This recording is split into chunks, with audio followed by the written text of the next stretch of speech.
Bienvenidos. Hoy vamos a meternos de lleno en un material de lectura muy particular. Son fragmentos escogidos de la novela Hubo una vez un macho. Así que la fuente que tenemos hoy es el propio libro, ¿vale? Con estos extractos vamos a intentar, pues eso, desentrañar un poco el núcleo, la historia que nos cuenta y los temas que toca. Nuestra misión hoy, si queréis, es analizar la narrativa, las ideas clave que presenta esta novela, sobre todo lo que tiene que ver con la masculinidad, las relaciones y, de forma muy central, esto del manejo de la ira. Lo hacemos como una invitación a descubrir el texto, ¿no? A ver qué ideas nos suscita. Y ya de entrada, salta a la vista que toca temas complejos, ¿eh? Las primeras páginas nos ponen un poco en situación. Hablan de cómo los estudios sobre masculinidades, que, tuvieron un boom en los 90, pues suelen tratar temas como la violencia, la paternidad. El autor de esta novela que, por lo que se ve, conoce estos campos, la psicología, los estudios de género, pues usa la ficción, la novela, para acercarse a hombres que quizás tienen problemas con su ira. Sí, es interesante cómo lo plantea. Como si la novela fuera una herramienta, ¿no? Una vía de reflexión más personal, más íntima, que, yo qué sé, un ensayo académico. Exacto. Parece que va por ahí. Venga, pues vamos a ver qué nos encontramos. El punto de partida que se menciona al principio es interesante. Dice algo así como que los hombres llevan tiempo en una intersección crítica, relacionado con la violencia, y lo conecta con cómo se ha estudiado la masculinidad. Justo. Y es importante, creo, que desde el principio el texto critica un poco esas visiones que que casi patologizan la masculinidad, ¿no? Como si fuera una enfermedad cultural. Sí, lo menciona. Y propone una mirada más plural. Insiste mucho en no meter a todos los hombres en el mismo saco. Hay muchas masculinidades, dice, y es un error generalizar. Esa advertencia inicial me parece clave para entender por dónde va la novela. Totalmente de acuerdo, esa matización es importante. Y luego, ya dentro de la historia que cuenta, se habla de una herramienta concreta, un esquema de trabajo grupal de 12 sesiones. Ajá. El texto lo describe como un programa, pensado para cuestionar roles de género y sobre todo para ayudar a parar conductas violentas. Es una forma curiosa, ¿verdad?, de meter un proceso casi terapéutico en la propia historia. Lo llama reeducación psicoemocional y lo presenta como un primer paso para que los hombres cambien su forma de relacionarse entre ellos y con las mujeres. O sea, que la novela no solo expone el problema, sino que también explora, a través de la ficción, posibles caminos para arreglarlo, ¿no? Eso parece. No se queda solo en la denuncia. Y el problema central está claro, es la ira descontrolada. El texto lo subraya, los efectos devastadores que tiene, en las relaciones, en el trabajo, hasta en la salud. Pero ojo, aquí viene un matiz súper importante que introduce. La ira en sí, la emoción, no es el problema. Todas las emociones son válidas. No. El lío está en cómo se expresa esa ira. Claro. Y lo conecta directamente con lo que llama el analfabeta emocional. Describe a ese hombre al que desde pequeñito le han enseñado a reprimir. Sobre todo la tristeza, el miedo. El clásico «los niños no lloran», que tanto daño ha hecho. Uf, qué potente eso del analfabetismo emocional. Es que, claro, ¿cómo vas a gestionar algo que ni te han enseñado a nombrar? Exactamente. Y además, el texto añade otra cosa.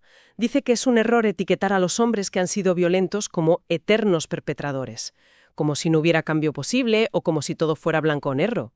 Ah, mira. Reconoce que las relaciones son complicadas, que incluso relaciones que empezaron bien pueden deteriorarse y caer en espirales de conflicto, donde, ambas partes pueden acabar haciéndose daño, aunque, claro, la naturaleza y el impacto de ese daño suelen ser distintos, ¿no?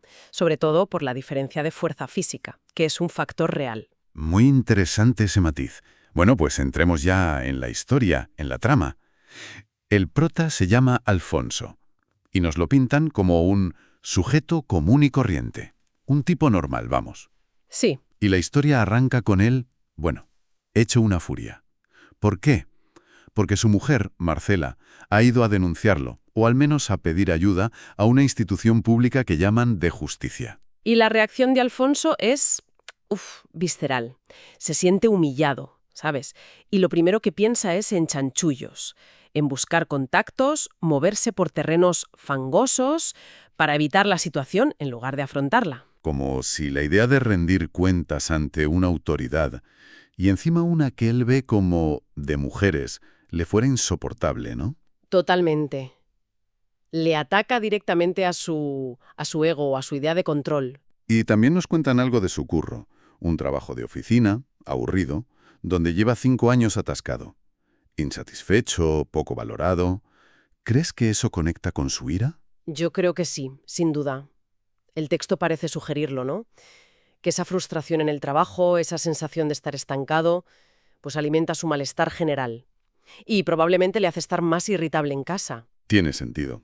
Pero lo más fuerte es cómo describe su lío mental ante la denuncia.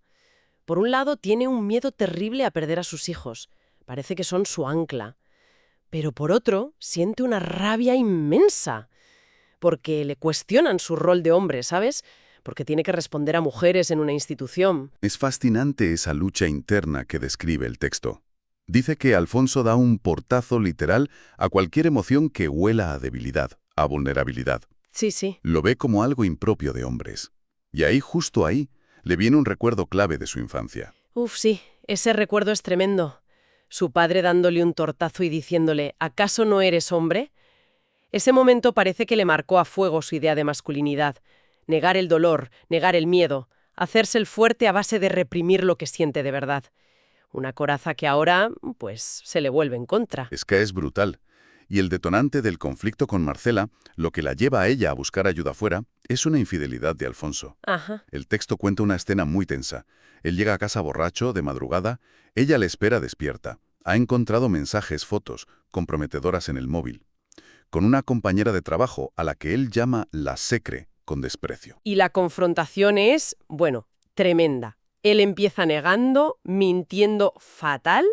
Ella le dice, sé hombre, acepta lo que estás haciendo. Y esa frase, fíjate qué paradoja, le enciende la furia defensiva. Claro. Y la amenaza directamente. No me hables así, que te pongo tus madrazos. O sea, una amenaza de violencia física clarísima. Ella, en vez de acobardarse, lo desafía. Y el texto dice que desde esa noche la actitud de Marcela cambia por completo. Se vuelve fría, distante. Es un antes y un después clarísimo. Y aquí la novela mete otra capa más, ¿no?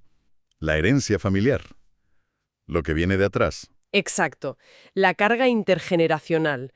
Nos cuentan que Alfonso le guarda mucho rencor a su padre por las palizas que le daba de niño.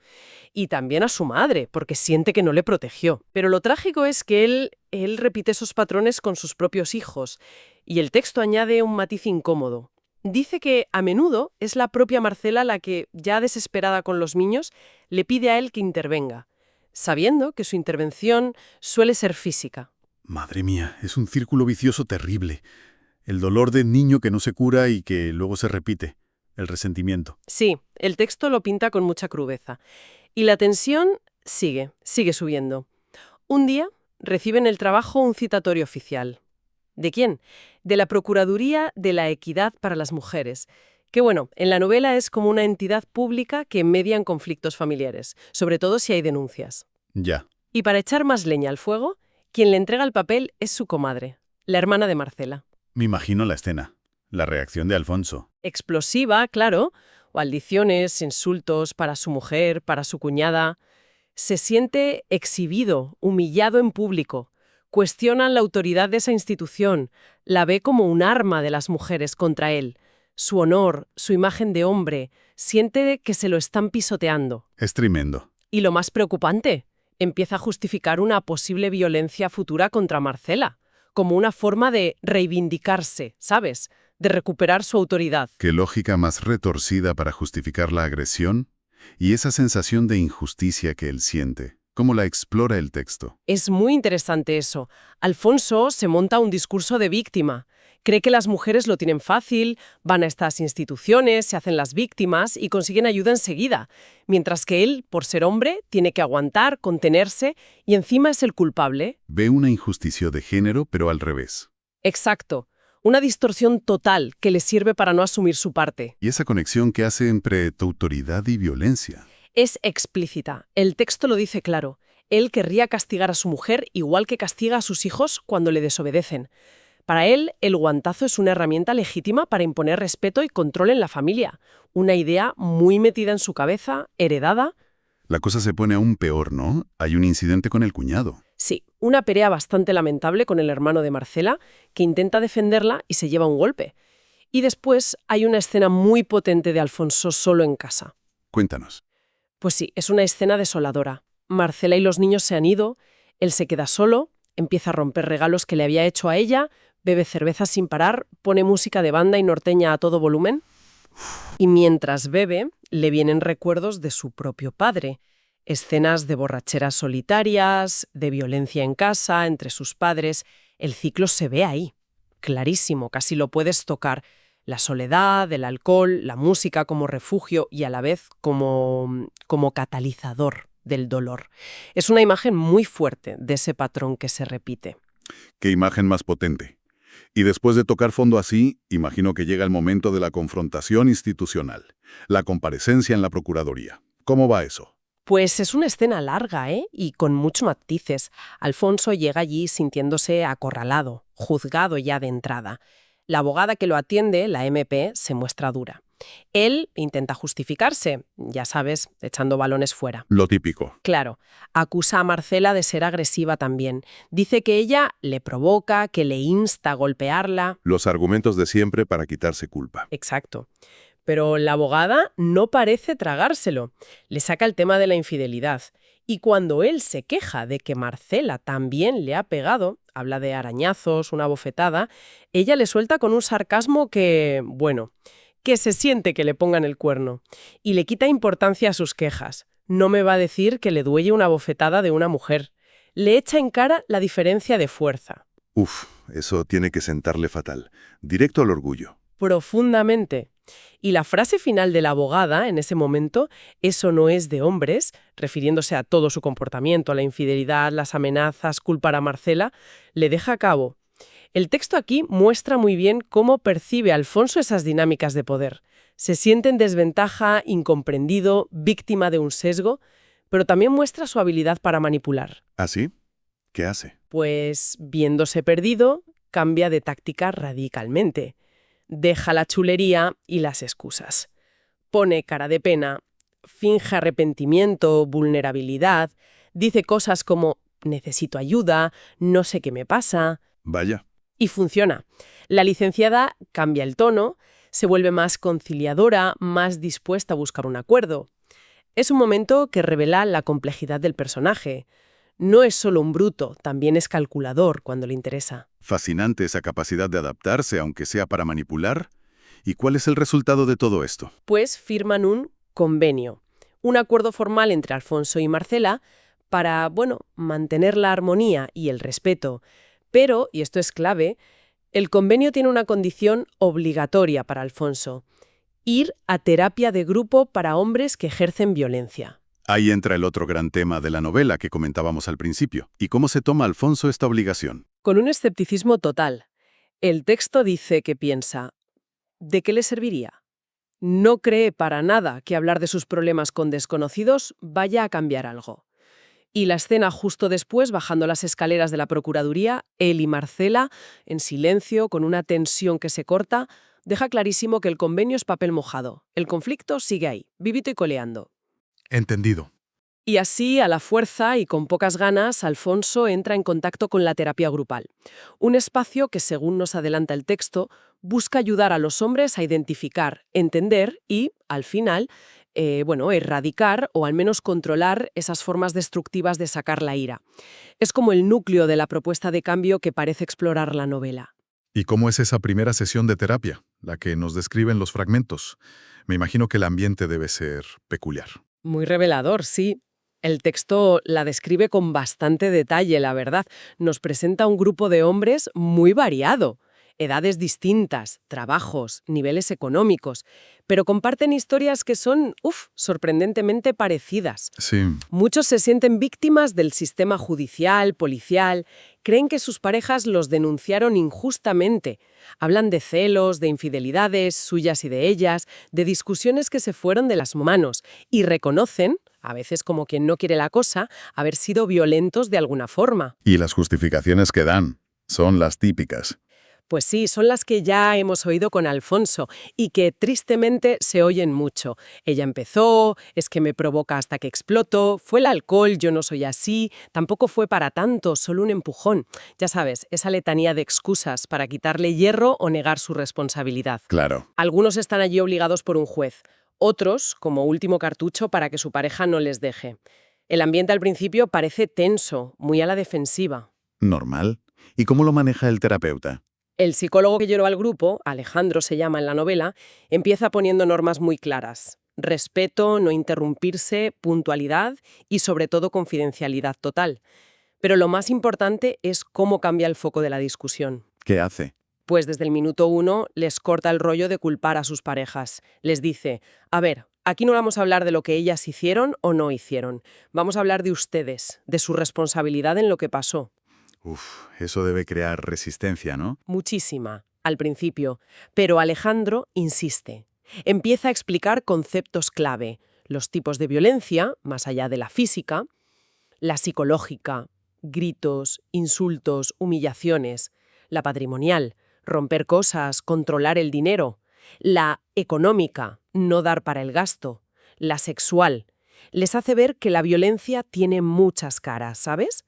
Es importante esa parte pedagógica, claro. Fundamental. Y les pide un compromiso básico para poder empezar a trabajar. Un alto total. Parar del todo cualquier expresión violenta, por pequeña que sea, mientras dure la terapia. Un compromiso que suena difícil de asumir y de cumplir, la verdad. Sin duda. El texto muestra la resistencia, las miradas de ¿este de qué va? Pero también sugiere que para algunos es el principio de algo.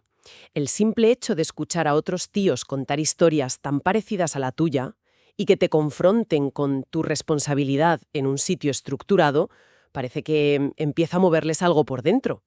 La terapia se ve como un camino duro, difícil, pero como una posibilidad real de cambio. Después de este recorrido por los fragmentos, queda bastante claro, ¿no?, que la novela Hubo una vez un macho va más allá de contar una historia sin más. Usa toda la trama de Alfonso y estas sesiones de terapia tan detalladas para meterse de lleno en temas muy profundos y a veces incómodos, sobre masculinidad, violencia, emociones. Totalmente. Y como decíamos al principio, parece que el propio texto es consciente de su función. Dice explícitamente que puede ser una herramienta útil para la reflexión personal, sobre todo para hombres que igual desconfían de la terapia clásica o que viven en sitios donde no hay muchos servicios de este tipo. Se presenta casi como un viaje, ¿no? Un viaje por la experiencia masculina que busca, pues eso, interpelar, mover a la reflexión y quizás ayudar a cambiar conductas. Conecta perfectamente con lo que hablábamos. La gestión de la ira. Ese analfabetismo emocional que se arrastra desde la infancia. La novela, a través de Alfonso y del grupo, nos abre una ventana a las raíces de la violencia. Vemos cómo influyen las cosas aprendidas en casa, las expectativas sociales tan rígidas sobre ser un hombre, y el bloqueo emocional que todo eso genera. Y lo más importante, creo, es que muestra, sin idealizar, lo difícil que es cambiar. No hay varitas mágicas. Requiere enfrentarse a partes de uno mismo que duelen, asumir responsabilidades, aprender formas nuevas de relacionarse, de gestionar las emociones. La novela parece invitar a pensar por qué es tan importante meterse en estos temas, no solo por salvar relaciones, que también, sino por el propio bienestar y la salud mental de los hombres. En resumen, lo que hemos explorado hoy en estos extractos de Hubo una vez un macho es una novela valiente, ¿no? Se atreve a mirar de frente las complejidades de la masculinidad de hoy. Nos enseña ese ciclo destructivo de la violencia, la lucha interna que supone expresar emociones en una cultura que a menudo te castiga por ello, y la posibilidad, aunque sea difícil y llena de resistencias, de encontrar caminos de cambio, a través de la autorreflexión y de procesos como la terapia grupal, que narra también. Y si tuviéramos que quedarnos con una idea final para darle vueltas, una que el texto deja ahí flotando con fuerza, sería esa encrucijada en la que están hombres como Alfonso, atrapados por un lado en esa herencia de reprimir emociones, el niño al que no dejaban llorar ni tener miedo, y por otro, en un presente que les pide cada vez más una inteligencia emocional, una habilidad para relacionarse, para la que, según la novela, nadie les preparó. Es verdad. La pregunta que queda en el aire es: ¿qué hace falta de verdad, más allá de la ficción, para romper esos ciclos que pasan de generación en generación? qué cambios culturales y personales necesitamos para redefinir lo que significa ser hombre de una forma más sana, más constructiva para todos. Una reflexión potente que sin duda la lectura de esta novela parece querer provocar.